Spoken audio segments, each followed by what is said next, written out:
Holland SmartSTO installation procedures. The following tools will be required for this installation.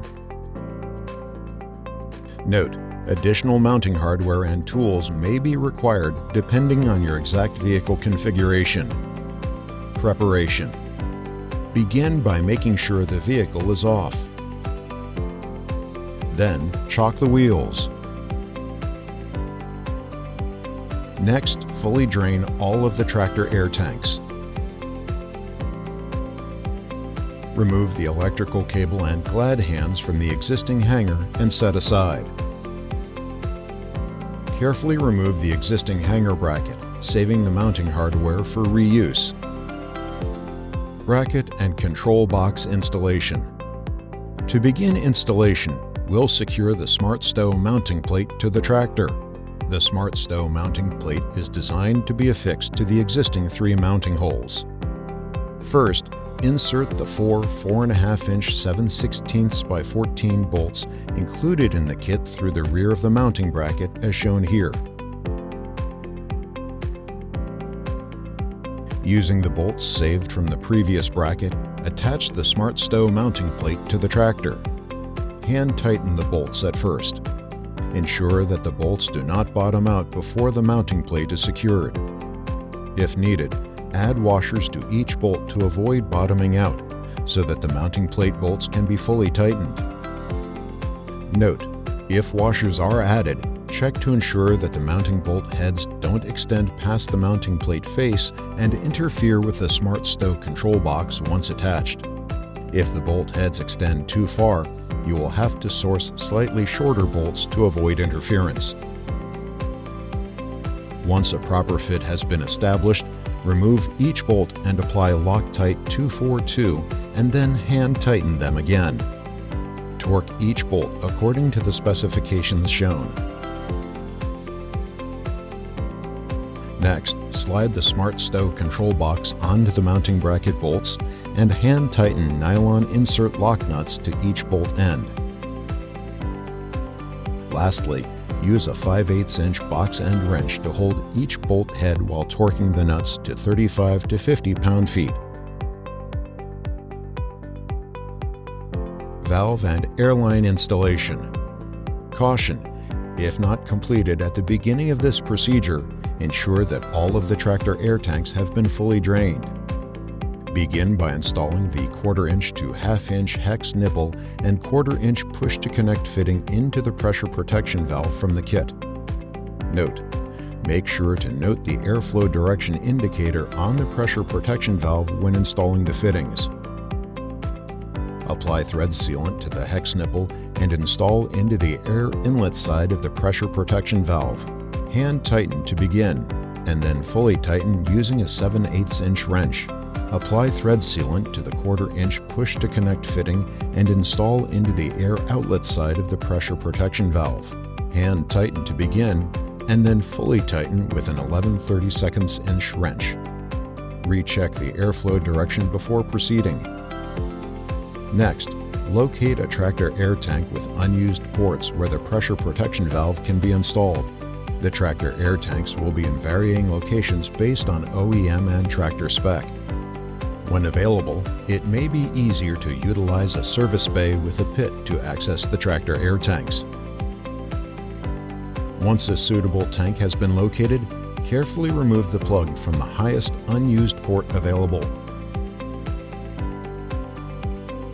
Apply thread sealant to the hex nipple on the pressure protection valve and install into the air tank port. Hand tighten to begin, and then fully tighten with a 7/8-inch wrench. Next, we will install the airline tubing into the pressure protection valve. First, ensure the end of the tubing is cut clean and square. Insert the tubing end until fully seated in the push-to-connect fitting as shown here. Carefully route the airline tubing back toward the control box, taking care to avoid areas where the tubing could chafe. Note: when routing airline tubing over hard edges where it could chafe, add wire loom over the tubing for added protection. Use cable ties as needed to secure the tubing. Measure out enough tubing to reach the bottom of the SmartSTO control box and cut with a dedicated tubing cutter. Note, when installing the air lines into the SmartSTO control box, make sure to leave enough slack to account for up and down travel of the cab on the chassis. If the air lines are too tight, they could be inadvertently pulled out of their connections. Push the airline tubing into the supply port, port number 4, of the control box until it is fully seated in the push-to-connect fitting. Next, we will be installing the push-to-connect T-fitting into the red gladhands supply line as seen here. Note, if you are unable to splice into the red gladhands supply line, please see the Holland SmartSTO installation manual for an alternate method. You may wish to pre-cut a short 6 to 10 inch piece of airline tubing for this procedure as well.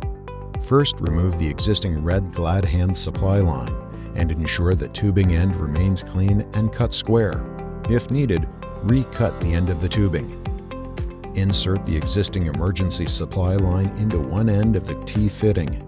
Now insert a short 6 to 10 inch piece of tubing into the opposite end of the T-fitting, making sure the air line is firmly seated.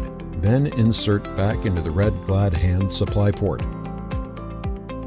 Lastly, measure out a length of airline tubing to reach from the T-fitting to the SmartSTO control box. Cut with a dedicated tubing cutter and firmly seat into the park port, port number 1, of the control box. Then insert the opposite end into the T-fitting. The final air line will be run from the control box to the fifth wheel air cylinder hose.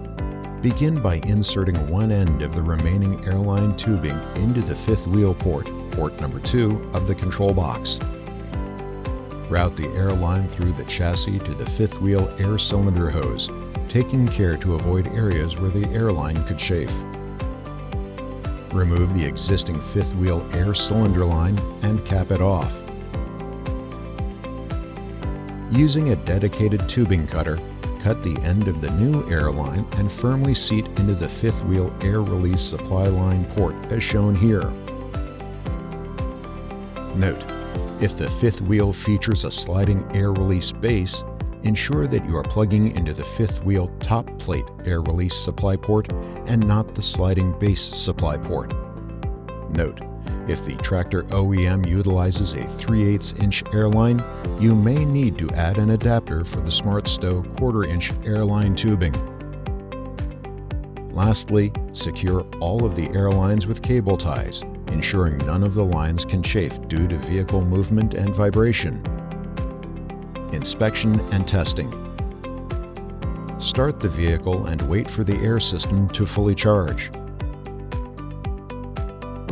Using a spray bottle with soapy water or cleaner, check all of the airline connections for leaks. Next, attach the red and blue gladhands to the SmartSTO control box along with a 7-way power connector as shown here. The SmartSTO release button on the left side should illuminate green once everything is connected successfully. Note, if the release button does not illuminate, check that the power cable and gladhands are firmly seated in the control box. Note, worn gladhands can also prevent the SmartSTO release button from illuminating and functioning. Worn gladhands should be replaced. Using a Holland lock tester, lock the fifth wheel top plate as seen here. Now press the release button on the SmartSTO. You should hear an audible click as the air release on the top plate releases the lock mechanism. If your fifth wheel is equipped with a manual release handle as well, you should see it extend into the unlocked position. Remove the lock tester from the fifth wheel lock jaws to confirm that the fifth wheel has indeed unlocked. Lastly, apply the Holland SmartSTO sticker to the dashboard if provided in your kit. This completes the Holland SmartSTO installation procedures.